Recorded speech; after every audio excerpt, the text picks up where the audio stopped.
Head to Baltimore, where the Broncos defense either got exposed or faced an unstoppable offense, or maybe a little bit of both. Lamar has a perfect passer rating, and Derrick Henry got 2 more touchdowns in another 100-yard game. Here's Henry postgame. If you want to take away him running the ball, go over your head and throw it. And if he got to run it, he'll do that as well. So, hats off to him, man. He's the engine to make this thing go. And MV3. Okay, here's Lamar yesterday, bro. Completed 84% of his passes, perfect passer rating for this 4th time in his career. Lamar now the odds-on favorite for MVP. Is he running away with his 3rd MVP?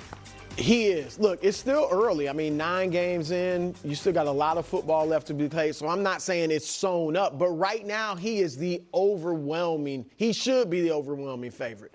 He was first on my ballot last week. I think another week he was, but he clearly is the MVP right now. 20 touchdowns passing, just 2 interceptions. Only 4 guys have ever done that in the first 9 weeks of the season. Russ, Drew Brees, Russell Wilson, and Mahomes. And so he's throwing it better than ever. And Nick may make this point, but I feel the same way if he does make it. This puts more pressure on Lamar to be great. We've been working together. This precedent is weird, and it puts even more pressure on him in the playoffs. Yeah, I have written down. Like, even if they lose, he can't play poor. Like, if they lose in a shootout to Kansas City and he throws for 300 because plus. The defense falls apart. He has got to play well. And I've always said, we disagree on this. Nick has blamed Lamar for his poor playoff performances and compared him to Harden and Embiid and Aaron Judge. Like, I've said it's different because I think with those guys, it's mental. There's a little choking there. I don't view Lamar as choking. I have viewed Lamar, as great as he's been, as not being an elite passer. So you think and when you get to the from last season to this season? Yes, because when you get to the playoffs, I think his passing has been exposed or lack thereof. Now he's an elite passer. By every measure, he is an elite passer. Last year too. Now, his numbers are way better. These are the best numbers of his career. Yes. He's got the 4th highest passer rating for a season ever. Aaron Rodgers did better twice. Peyton Manning did better once, and then it's Lamar. Those 3 all won MVP the years they did it. Mm-hmm. So this year, there will be no, like, if they have to get in a shootout, watching Lamar play right now, you would say, okay, then shoot it out. No, well, look at his number. I understand. And listen, he's never had a 4,000-yard season. He's on pace for it here. He's throwing for 265. His volume's way higher. And he's efficient. And he's not even throwing it a ton. Right, but the yards per attempt and the highlights yesterday were, we can show some of them here. His highlights are unbelievable. Oh, that's different. 2-time MVP with an unbelievable regular season. See, it's a different guy. Fun at Lamar. No, it was unbelievable, unprecedented. Greatest season by a right-handed hitter we've ever seen. I don't know how it applies come January, but again, I'm just telling you it is what it is. Everybody all last week went after Aaron Judge, and nobody said they were being mean. Nobody said you're being unfair. And so in the midst of it, what I'm telling you is, we can stop with the Judge highlights at this point, but I do appreciate the supercut. If next year Aaron Judge hits another 55 home runs and someone's on TV saying, I appreciate it, he can be MVP, but I'm going to hold out my belief he's going to be different in the postseason, no one will say that's unfair. We are just a year ahead of that track for Lamar right now. Lamar won his 2nd MVP last year, had that unbelievable year, and then had the same playoffs he's always had. So these are 2 different conversations. He was good against Houston. He was good. He's good against Houston. He right now is the clear-cut favorite and deserves to be. It's going to be a weird thing because right now they're also the 5 seed, so that's tough. But okay, let's talk about this. You always got to like how Nick makes fun of Lamar Jackson and the Ravens, or makes fun of anyone that he just apparently doesn't like. But, I was going to go through this whole game, talk about it, right? Lamar Jackson, 16 for 19, 280 yards, 14.7 yards per attempt, 3 touchdowns, perfect passer rating, hit 7 different receivers, right? Henry was 23 for 106. Right? and 2 touchdowns. I mean, to me, this wasn't a shootout. This wasn't all about Lamar Jackson's throwing the ball.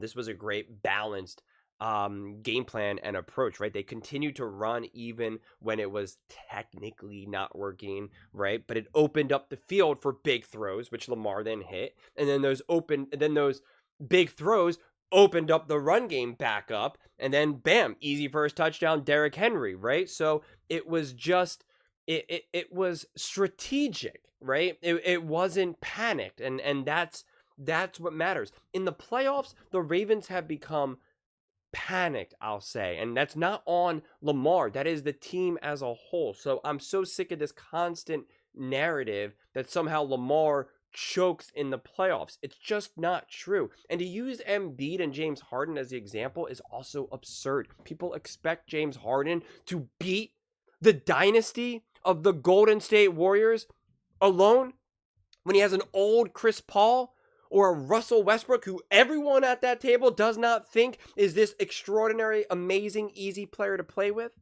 or you want him to be able to beat, Kevin Durant, Steph Curry, like Klay Thompson, Draymond Green.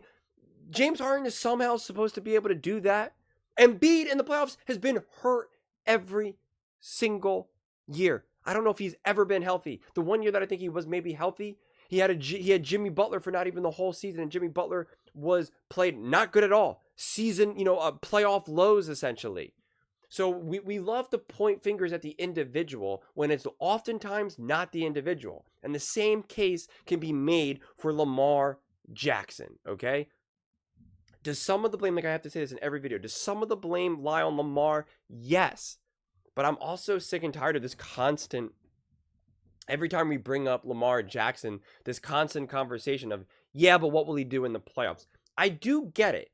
It's worth to discuss and worth to have a conversation about it, specifically about the Ravens as a whole, but not so much individually about Lamar Jackson. And it doesn't need to be every single Ravens segment, okay?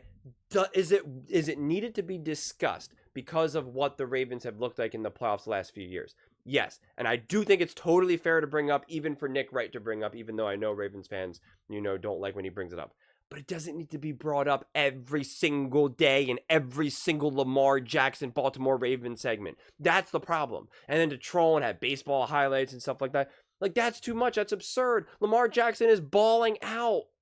And he deserves the praise. He deserves the praise. And you know what? Like, let's say the Kansas City Chiefs are the greatest team in the history of the NFL, who Nick Wright believes. And Spags is the best defensive coordinator, best defense ever, this, that, and the third. Why is losing to them in a way where you would make fun of Lamar Jackson? Your answer should be, again, if Nick Wright wants to continue to elevate the Chiefs to historic levels, it should be Lamar Jackson is one of the greatest quarterbacks to ever walk this planet.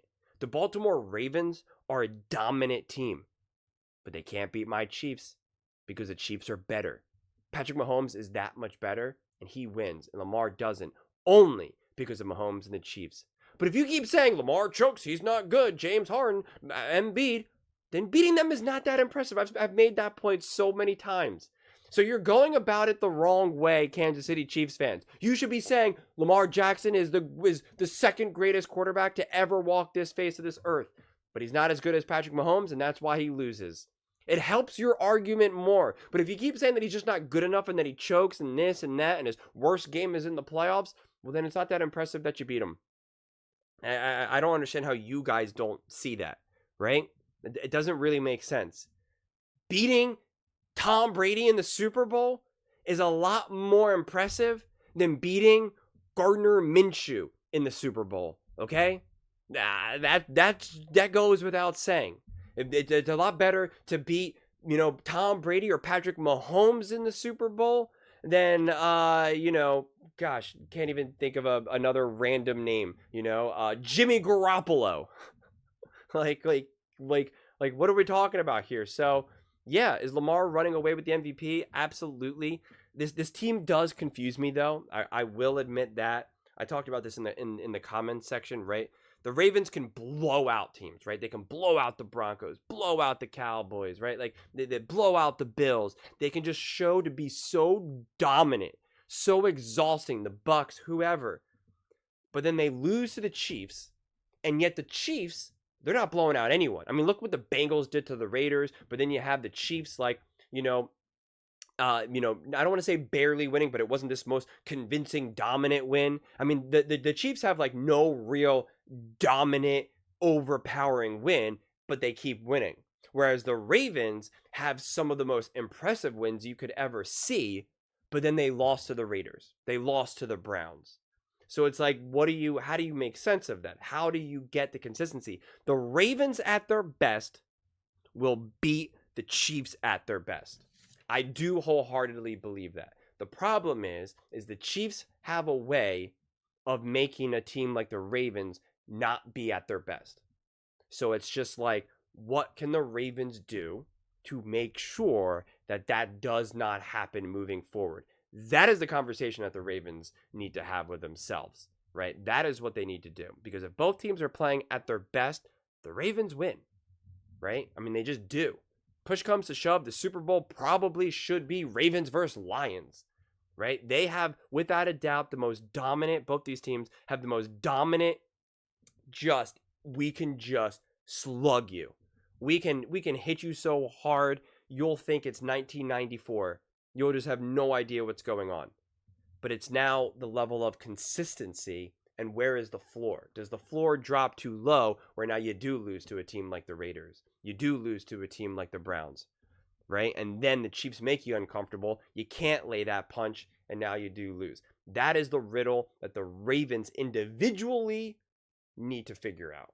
That is a conversation worth having, but it doesn't need to be had every single Ravens or Lamar segment.